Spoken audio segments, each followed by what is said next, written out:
కోసం మా అమరావతి గళం ఛానల్ ని సబ్స్క్రైబ్ చేసుకుని బెల్ ఐకాన్ నొక్కండి. ఏపీలో సార్వత్రిక ఎన్నికల వేళ వందల సంఖ్యలో కేసులు నమోదవుతున్న సంగతి తెలిసిందే. ఈ సమయంలో తాజాగా వైసీపీ ప్రధాన కార్యదర్శి సజ్జల రామకృష్ణారెడ్డిపై కేసు నమోదైంది. టీడీపీ ఫిర్యాదు మేరకు తాడేపల్లి పోలీసులు 153, 505, 125 సెక్షన్ల కింద కేసు పెట్టారు. దీంతో ఈ వ్యవహారం చర్చనీయాంశమైంది. వైసీపీ కేంద్ర కార్యాలయంలో బుధవారం ఆ పార్టీ చీఫ్ కౌంటింగ్ ఏజెంట్ల అవగాహన సదస్సులో సజ్జల రామకృష్ణారెడ్డి పాల్గొని మాట్లాడారు. ఈ సందర్భంగా ఆయన తీవ్ర వ్యాఖ్యలు చేశారు.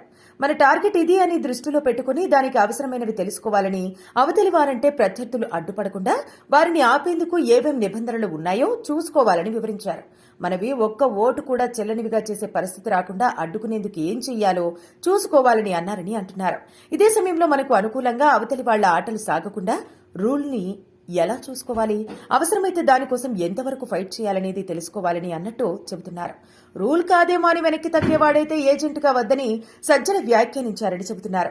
ఈ క్రమంలో కౌంటింగ్ ఏజెంట్లపై అనుచిత వ్యాఖ్యలు చేశారంటూ టీడీపీ నేతలు దేవినేని ఉమా, గూడపాటి లక్ష్మీనారాయణ ఫిర్యాదు మేరకు ఆయనపై తాడేపల్లి పోలీసులు కేసు నమోదు చేసి దర్యాప్తు మొదలుపెట్టారు.